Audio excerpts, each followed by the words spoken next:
സംസ്ഥാന സ്കൂൾ കലോത്സവ വേദിയിൽ നിന്നുള്ള ഒരു പ്രത്യേക ഒരു ഐറ്റം നമുക്ക് കാണാം. ഇപ്പോൾ ഒരു 2 വിശിഷ്ടാതിഥികൾ നമ്മോടൊപ്പമുണ്ട്. എന്ത് ചോദിച്ചാലും മറുപടി പറയുമോ?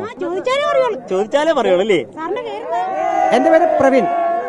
മുഖ്യമന്ത്രിയുടെ ഉദ്ഘാടന പ്രസംഗം എങ്ങനെ ഉണ്ടായിരുന്നു ഇവിടുത്തെ? പ്രസംഗം കേട്ടില്ല, പുറത്തായിരുന്നു. അതുകൊണ്ട് ഞങ്ങൾ പ്രസംഗം ഒന്നും കേട്ടില്ല. ഞങ്ങൾ ജില്ലാ ശുചിത്വ മിഷന് വേണ്ടിയാണ് ഇവിടെ വന്നിരിക്കുന്നത്. ശുചിത്വ ബോധവൽക്കരണം. എന്താ പേരെന്താ? കിറ്റി. കിട്ടി? കിറ്റി.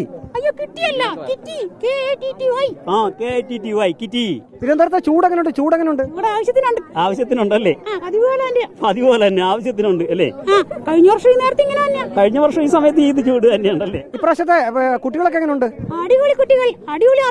അറിജവനെല്ലാം അടിപൊളിയാണല്ലേ? സാധാരണ നമ്മൾക്കൊരു തിക്കും തിരക്കും എങ്ങും കാണുന്നില്ല. കാരണം ഇത്രയും കുട്ടികൾ വന്നിട്ടും അവർ കൃത്യമായി പ്ലാൻ ചെയ്ത് ഓരോരുത്തർക്കും അറിയാം അവർക്ക് ഇരിക്കേണ്ട സീറ്റ് എവിടെയാണ്. എങ്ങും തിക്കി തിരക്കി കൺഫ്യൂഷൻ എങ്ങും ഇതുവരെ കണ്ടില്ല കേട്ടോ. ഞങ്ങൾ രാവിലെ മുതൽ എത്തിയിട്ടുണ്ട്. ഞങ്ങൾ രാവിലെ മുതൽ ഇവിടെ പല സ്റ്റാളുകളിലും നടന്ന് പെർഫോം ചെയ്തു. ജില്ലാ ശുചിത്വ മിഷന് വേണ്ടിയിട്ടാണ് ഞങ്ങൾ വന്നത്. അപ്പോൾ എങ്ങും ഒരു തിരക്ക് ഞങ്ങൾ കണ്ടില്ല അല്ലേ? പക്ഷെ കൃത്യം പ്ലാൻ ചെയ്ത് കുട്ടികളെല്ലാം ഭംഗിയായിട്ട് വന്നിരിക്കുന്നു. അവർ വളരെ റിലാക്സ് ആണ്. അതുകൊണ്ട് തന്നെ ഞങ്ങൾ റിലാക്സാ. ഏത് കലാരൂപം കാണാനാ പോകുന്നത്? ഏതൊക്കെ തുടങ്ങിയെന്ന് അവൻ അങ്ങോട്ട് അറിഞ്ഞിട്ടില്ല അല്ലേ? അറിഞ്ഞു വരുന്നേ ഉള്ളൂ അല്ലേ? ലിസ്റ്റ് നോക്കണം. ഏറ്റവും ഇഷ്ടപ്പെട്ട കലാരൂപം ഏതാ? ഡാൻസ്, പാട്ട് എല്ലാം ഇഷ്ടമാണ്. അവന് കലാരൂപം എല്ലാം ഇഷ്ടമാണ് അല്ലേ? ഓക്കെ. മിമിക്രിയാണ് ഭയങ്കര ഇഷ്ടം. മിമിക്രിയിൽ ഏത് സിനിമാ താരത്തെ അനുകരിക്കുന്നതാണ് ഇഷ്ടം? ഒരുപാട് സിനിമാ താരങ്ങളുണ്ടല്ലോ. ഒരുപാട് സിനിമാ താരങ്ങളുണ്ട്. നീ ഏതെങ്കിലും ഒരു സിനിമാ താരത്തെ അനുകരിക്കണം. ആരെ ഇഷ്ടമുള്ള ഒരാളെ അനുകരിച്ചോ? ഒന്നുമില്ല.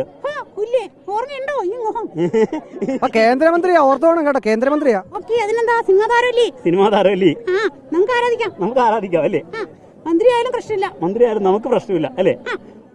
ഏത് മന്ത്രി ഏറ്റവും കേന്ദ്രമന്ത്രിയായിരുന്നില്ലേ? ഇന്നസെന്റ് എം പി ആയിരുന്നു, കേന്ദ്രമന്ത്രി ആയിരുന്നില്ല. ഇന്നസെന്റ് എം പി ആയിരുന്നു. ഇന്നസെന്റിന് ഇഷ്ടമാണോ? എന്തൊക്കെയാണ് എല്ലാരും ഇങ്ങനെ വന്നിരിക്കുന്നേ? ഒന്ന് മാറിക്കടോ. മന്ത്രിമാരിൽ ആരെയും ഏറ്റവും ഇഷ്ടം? അയ്യോ, മുഖ്യമന്ത്രി തന്നെ ഇഷ്ടം അല്ലേ? ഞാൻ കണ്ടിട്ടുണ്ട്, പല വേദിയിലും കണ്ടിട്ടുണ്ട്, സംസാരിച്ചിട്ടുണ്ട് അല്ലേ? മുഖ്യമന്ത്രി ഭയങ്കര ഗൗരവക്കാരനാണെന്നാണ് പറയുന്നത്. പക്ഷെ ഈ അടുത്തിടെ അദ്ദേഹം ചിരിക്കുന്നുണ്ട്. അങ്ങനെയാണോ? അതിനെന്തോ, എല്ലാവർക്കും ആവശ്യത്തിന് ഗൗരവം വേണമല്ലോ അല്ലേ? ഗൗരവം വേണ്ടോടത്ത് ഗൗരവം അല്ലേ?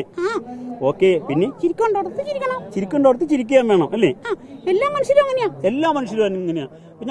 ഞങ്ങൾ ഫുൾ ടൈം ചിരിച്ചോണ്ടിരിക്കുന്നവരല്ല. ഞങ്ങൾ ഗൗരവപ്പെടേണ്ട സമയത്ത് ഞങ്ങൾ ഗൗരവപ്പെടും, ചിരിക്കേണ്ട സമയത്ത് ചിരിക്കും അല്ലേ? പക്ഷേ നമ്മൾ ഏതാണ് കൂടുതൽ കാണുന്നതെന്നുള്ളതാണ് വിഷയം അല്ലേ? നമ്മൾ ഒരാളുടെ ഗൗരവപ്പെട്ട മുഖം തന്നെ എപ്പോഴും ഓർത്തിരുന്നാൽ നമുക്ക് തോന്നും അദ്ദേഹം ഗൗരവക്കാരനാണ്. പക്ഷെ ചിരിക്കുന്ന മുഖം കണ്ടാൽ അപ്പോഴാണ് നമുക്ക് മനസ്സിലാകുന്നത് നന്നായിട്ട് ചിരിക്കാനും കഴിയുന്നില്ലേ? കേരളത്തിലെ മന്ത്രിമാരിൽ ഏറ്റവും ഇഷ്ടപ്പെട്ട മന്ത്രി ആരാണ്? പറഞ്ഞ പ്രശ്നമാവോ? എന്ത് പ്രശ്നം? ധൈര്യമായിട്ട് പറ. എനിക്ക് എല്ലാ മന്ത്രിമാരും ഇഷ്ടമാണല്ലേ? അതിൽ ചില സിനിമാ താരങ്ങളുടെ അടുത്ത് ഏത് മമ്മൂട്ടിയാണോ മോഹൻലാലാണോ ഇഷ്ടമെന്ന് ചോദിക്കുമ്പോൾ ചിലര് പറയും അവനെല്ലാ മന്ത്രിമാരും ഇഷ്ടമാണ്. ഞങ്ങൾ എല്ലാ ഡിപ്പാർട്ട്മെന്റിനും വേണ്ടി പ്രോഗ്രാം ചെയ്യുന്നുണ്ട്. ഞങ്ങൾ ചെയ്യുന്നത് ബോധവൽക്കരണമാണ്. ബോധവൽക്കരണം എന്ന് പറയുമ്പോൾ science and technology, energy conservation, disaster management, Janamaithri policing, ഇതുപോലെ ഒരുപാട് വിഷയങ്ങളുണ്ട്.